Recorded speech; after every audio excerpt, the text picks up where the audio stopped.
we will do everything together, in partnership, in solidarity, to support what is necessary at this very moment in terms of the humanitarian and security needs of Ukraine and the Ukrainian people. Vice President Kamala Harris out in Poland and doing her best to clean up the big mess over fighter jets for Ukraine.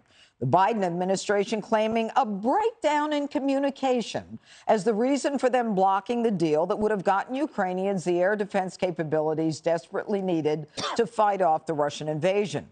Harris claiming the U.S. is united with Poland despite the disconnect, even dodging a question about it. What kind of alternative plans does the United States have to get materials to help Ukraine defend itself, especially now that you have declined Poland's offer on jets? I want to be very clear.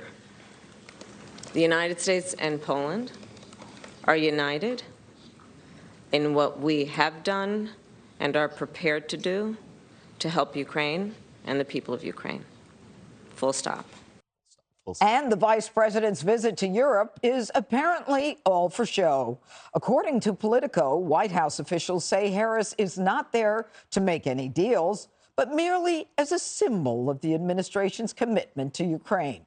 What Harris did, however, was bring awkward moments like this.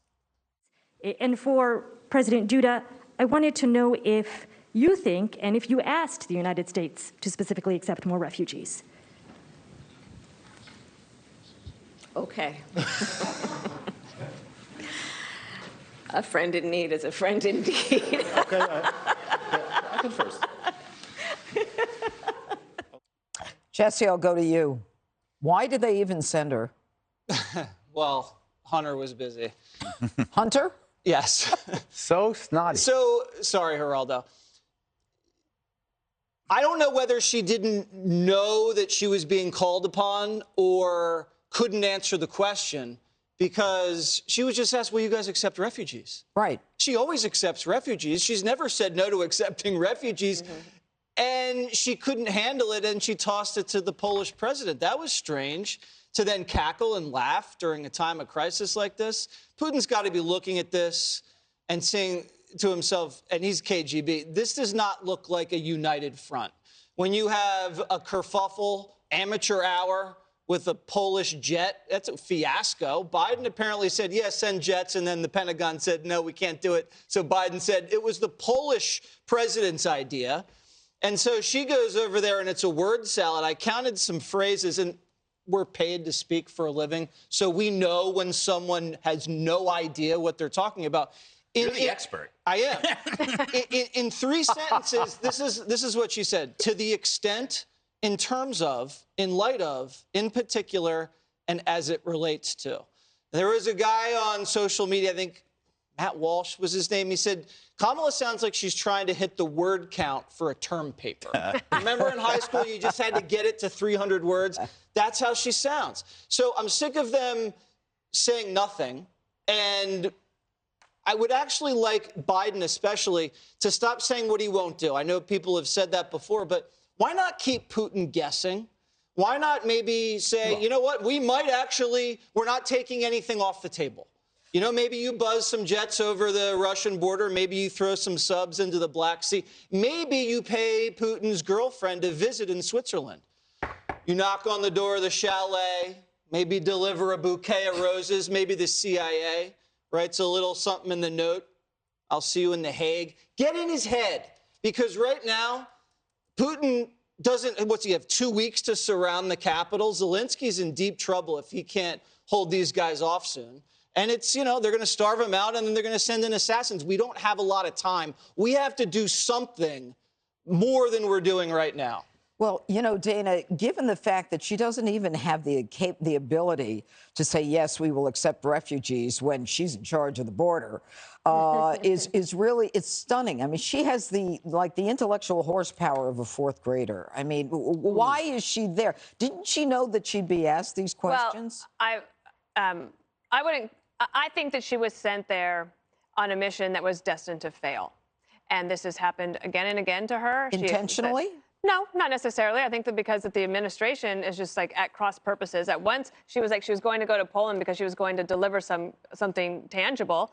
And then when she gets there, after the fact, they say, actually, no, she's just there to show a symbolic relationship. Now, her performance was very much not tear down this wall, okay? It was better than John Kerry taking James Taylor to France, but she gets there, so she doesn't have a deliverable to say, the MiGs are going to get to Ukraine. But not only did she not have a deliverable, she didn't know the answer to the question about why the MiGs aren't going. Right. And that's the most important thing that she could have done today, is provide clarity on that. Now, instead, we're on the third day of everyone saying, help us understand. Javelins are okay to send, the Patriot missile system, all of that is okay, but the MiGs are not. That might be a good decision, but can you explain it to us? And they are not able to do that.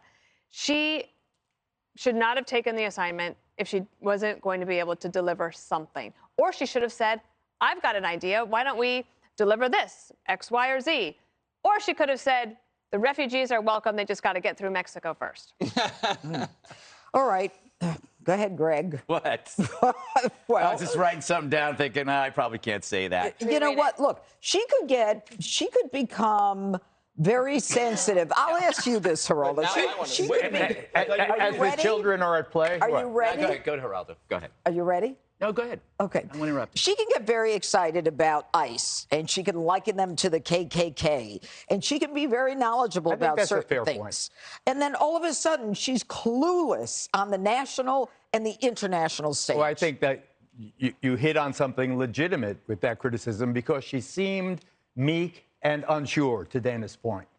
She didn't go there with any kind of decisiveness. Whether or not she had a deliverable, she could have been optimistic. For example, we saw a stunning video today of, apparently, unless someone contradicts or say it was staged, of the Ukrainian special forces ambushing a Russian tank column with their Javelin missiles, and tank after tank, or with the drones, tank after tank blowing up, Russian tank after Russian tank going up. She should have been this.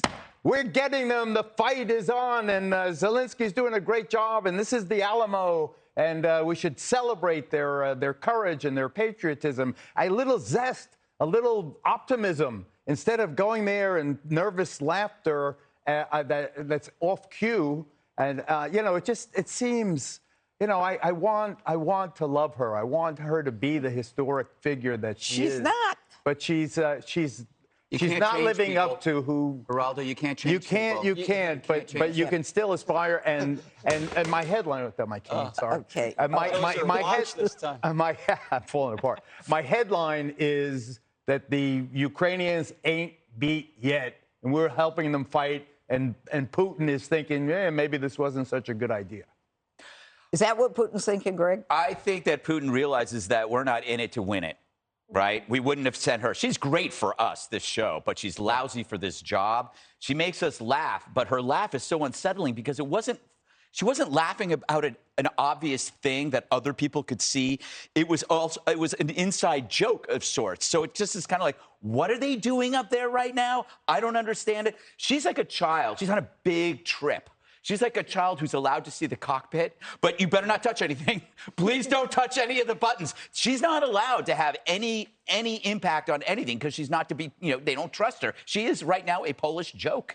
And I love that she said full stop. But but you think when you now that's the unserious stuff. The serious stuff and the sad part is this is a symbolic virtue signal that is replacing real activity. We do not need this sort of emblem, is what she was referred to. She's an emblem of our concern.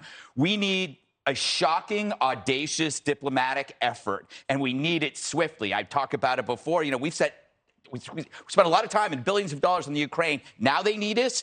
We got to send our very best there, not the Joker in a pantsuit. We need Obama, we need Trump, we need Bush. They got to go. One or two, the combination, because we need mediation on steroids that expresses how much the world is disgusted by this and how intent we are on stopping the bloodshed and potential World War III. Without that, by doing this only prolongs it. This prolongs the suffering, and it makes us look like we don't care.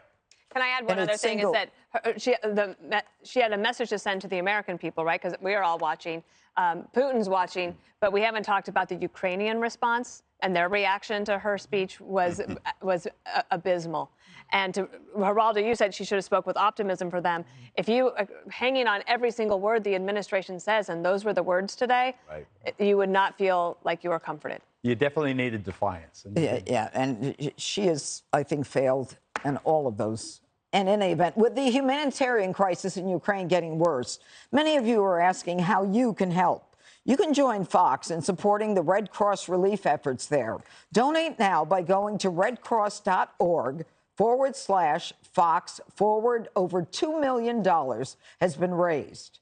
And coming up, horrific images of mass graves in Ukraine as Russia claims that their hands are completely clean. Hey, Sean Hannity here. Hey, click here to subscribe to Fox News YouTube page and catch our hottest interviews and most compelling analysis. You will not get it anywhere else.